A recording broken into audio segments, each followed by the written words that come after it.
सुप्रभात प्यारे बच्चों, कैसे हैं आप सब। आज की कक्षा में आपका स्वागत है।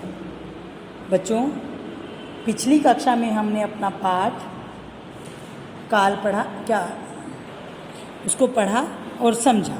आज की कक्षा में हम अपना पाठ अव्यय करेंगे। तो बच्चों शुरू करते हैं हम अपना पाठ 11 अव्यय। ठीक है, अव्यय का यानी कि अविकारी, इसे हम अविकारी शब्द भी कहते हैं।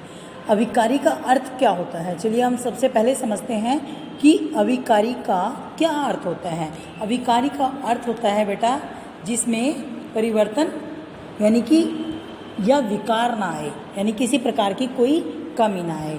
जैसे कि संज्ञा, सर्वनाम, क्रिया तथा विशेषण शब्दों में लिंग, वचन, कारक तथा काल के कारण बदलाव आ जाता है। परंतु हिंदी भाषा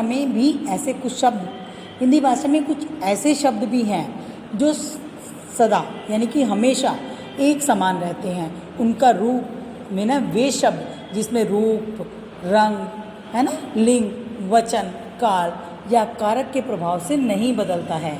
किसी के भी कारण से वो नहीं बदलता है, कोई भी प्रभाव उनके अंदर आ जाए उन्हें अव्यय या अविकारी शब्द करते हैं। तो बच्चों इसको हम एक बार फिर से समझेंगे। आप एक बार इतना पढ़ लेते हैं कि अव्यय के कितने भेद होते हैं। अव्यय के कितने भेद होते हैं बच्चों? अव्यय के 4 भेद होते हैं। क्रिया विशेषण, संबंध बोधक, समुच्चय बोधक और विस्मयादि बोधक। चैप्टर बहुत अच्छा है ये, अभी हम ध्यान देंगे। देखिए पहले इसके पाठ पढ़ते हैं। सबसे पहला इसका है क्रिया विशेषण। क्रिया विशेषण कहने ये क्या है हमारा क्रिया विशेषण में पहला सेंटेंस क्या है बच्चों? तितली फूल पर बैठी है, जो रंगीन शब्द है ना। अभी हम इसको रीड करते हैं। हम प्रातः सैर करते हैं, कछुआ धीरे धीरे चलता है, दीपिका बहुत खाती है। ठीक, अब आपके पास जो पिंक शब्द हैं यानी कि जो लाल पेन से लिखे हुए हैं, पर, प्रातः, धीरे धीरे, बहुत है ना, इन वाक्यों में और बहुत शब्दों से क्या है, इन वाक्यों से क्रिया के बारे में पता चलता है कि क्रिया कब, कहाँ, कैसे और कितनी हुई है।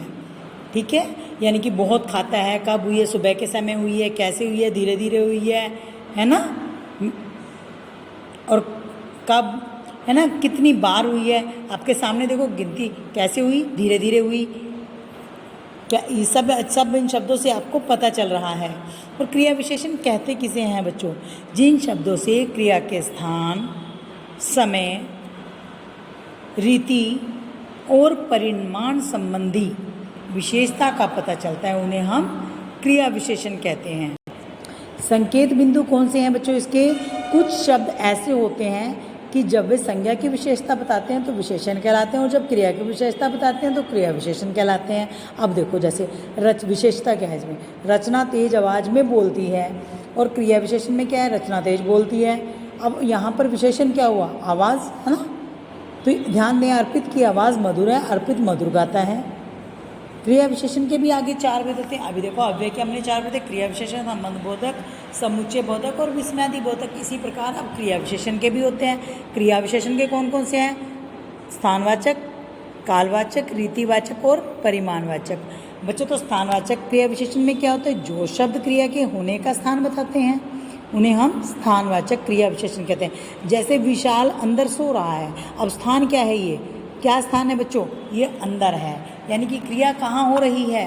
अंदर हो रही है। क्या कार्य हो रहा है अंदर? वो सो रहा है। गाय पेड़ के नीचे बैठी है, अब कहाँ बैठी है? ये क्रिया कहाँ पर हो रही है? नीचे, किसके? पेड़ के। कुछ स्थानवाचक क्रिया विशेषण इस प्रकार है: बाहर, ऊपर, दाएं, बाएं, आगे, पीछे, यहाँ, वहाँ, दूर, पास, है ना, इधर, उधर आदि। नंबर 2 पर है आपका कालवाचक क्रिया विशेषण। जो शब्द क्रिया के होने का समय बताते हैं उन्हें कालवाचक क्रिया विशेषण कहते हैं। जैसे नानी सुबह आएंगी। ठीक, सब्जी वाला अभी अभी गया है। नेक्स्ट है कुछ कालवाचक क्रिया विशेषण का, जैसे कल, परसों, सदा, हमेशा, अब, प्रतिदिन, दोपहर आदि। इस कुछ कालवाचक क्रिया विशेषण जो बेटे होते हैं ये इस प्रकार से भी होते हैं, है ना, इनको आपने याद रखना है। रीतिवाचक क्रिया विशेषण, जो शब्द क्रिया के होने का ढंग या रीति अर्थात उसकी क्रिया किस प्रकार हो रही है उसके बारे में बता रहे हैं, जानकारी देते हैं, उन्हें रीतिवाचक क्रिया विशेषण कहते हैं। खरगोश तेज दौड़ता है और रिया ध्यानपूर्वक पढ़ती है। ठीक, यानी किस प्रकार से हो रही है, देखो तेज और ध्यानपूर्वक। अब इसमें सुखपूर्वक, अचानक, जल्दी जल्दी भी शब्द भी आ सकते हैं। परिमाणवाचक क्रिया विशेषण, जो शब्द क्रिया की मात्रा अथवा मापतोल के बारे में बताते हैं उन्हें परिमाणवाचक क्रिया विशेषण कहते हैं। जैसे घड़े में पानी आधा भरा है, देखिए आपके सामने पिक्चर है, घड़ा है, इसमें पानी देखो कितना है, आधा भरा हुआ है। ज़्यादा खाना अच्छा नहीं होता क्योंकि पेट खराब हो जाता है। कुछ परिमाणवाचक क्रिया विशेषण, काफ़ी, खूब, जैसे अब यहाँ पर आधा ज़्यादा लिखा हुआ है तो कई सेंटेंसेस में आपका क्या आ सकता है, काफ़ी, खूब, थोड़ा, कम, ज़्यादा, अधिक, ये शब्द भी हो सकते हैं। संबंध बोधक, यानी किसी के साथ, है ना, संबंध वाले। अब जैसे क्या है, मेरे घर के पास एक बड़ा पार्क है, किससे पता चला, के पास से। गर्मी के मारे बुरा हाल है। नेक्स्ट पेज देखिए बेटा,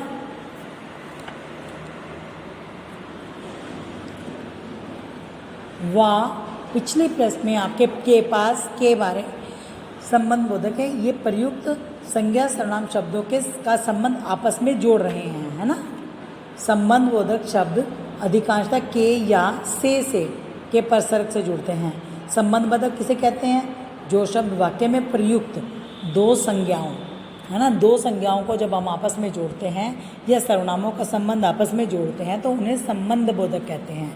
ठीक है बच्चों, कुछ संबंध बोधक इस प्रकार हैं, जैसे के से नीचे, के पीछे, के आगे, से पहले, के बाद, के स्थान, के सामने, के कारण, के अनुकूल मतलब अनुसार। समुच्चय बोधक में क्या है, समुच्चय बोधक किसे कहते हैं, जो शब्द दो शब्दों, वाक्यांशों तथा वाक्यों को जोड़ते हैं।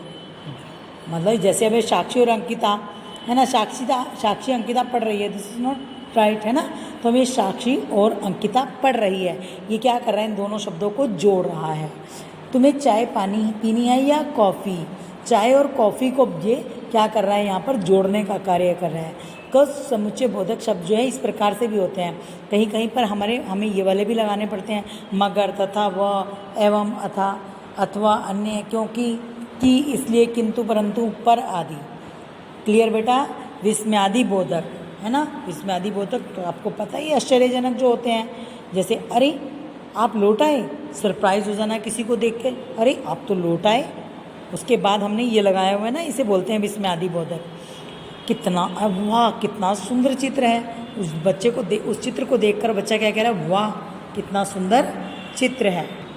नेक्स्ट देखिए बेटा, हमने जो पिछला पेज पढ़ा है उस पेज में हमारे क्या था, पिछले पेज पर दिए गए वाक्य में अरे वाह विस्मयादि बोधक, क्योंकि ये आश्चर्य है ना, कि हैरानी वाले, घृणा यानी नफरत, प्रसन्नता यानी खुशी आदि के भावों को प्रकट करते हैं, यानी हमारे सामने दर्शाते हैं। इन शब्दों के बाद सदा विस्मयादि बोधक चिन्ह, जो मैंने अभी बताया आपको, ये वाला चिन्ह लगता है। इसमें हर्ष में, शोक में, भय में, आश्चर्य में, घृणा आदि के भावों को प्रकट करने के लिए विस्मयादि शब्द का प्रयोग किया जाता है। कुछ जैसे आह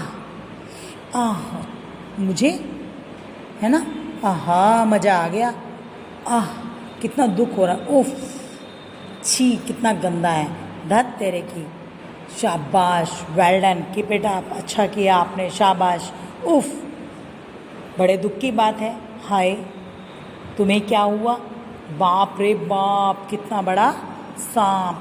हम मतलब इस तरह के शब्दों के लिए इसको इस्तेमाल करते हैं। ठीक है बच्चों, एक बार हम थोड़ा सा और पढ़ लेते हैं कि अभिकारी शब्द क्या होते हैं, वे शब्द जिनमें लिंग, वचन और कारक आदि के कारण कोई परिवर्तन नहीं होता, उन्हें हम अव्यय या अभिकारी शब्द कहते हैं। क्रिया विशेषण किसे कहते हैं, क्रिया की विशेषता बताने वाले शब्द जो हैं क्रिया विशेषण कहलाते हैं। क्रिया विशेषण के 4 भेद होते हैं, स्थानवाचक, कालवाचक, रीतिवाचक और परिमाणवाचक। जो शब्द वाक्य में प्रयुक्त संज्ञा सर्वनाम का संबंध वाक्य के अन्य संज्ञा सर्वनाम शब्दों से जोड़ते हैं उन्हें क्या कहते हैं, संबंध बोधक कहते हैं। और समुच्चय बोधक किसे कहते हैं, जो शब्दों वाक्यांशों या वाक्यों को जोड़ते हैं उन्हें हम समुच्चय बोधक कहते हैं। और विस्मयादि बोधक जो शब्द हर्ष, शोक, विस्मय, घृणा आदि भावों को प्रकट करते हैं उन्हें हम विस्मयादि बोधक कहते हैं। तो बच्चों, इसका अभ्यास कार्य हम अपनी अगली कक्षा में करेंगे। धन्यवाद। आपका दिन शुभ रहे, आप स्वस्थ रहें। इस पाठ को आप ध्यानपूर्वक एक बार रिवाइज करें। हम इसको अपनी जूम कक्षा में और अच्छे से क्लियर से समझेंगे। मिलते हैं अपनी अगली कक्षा में।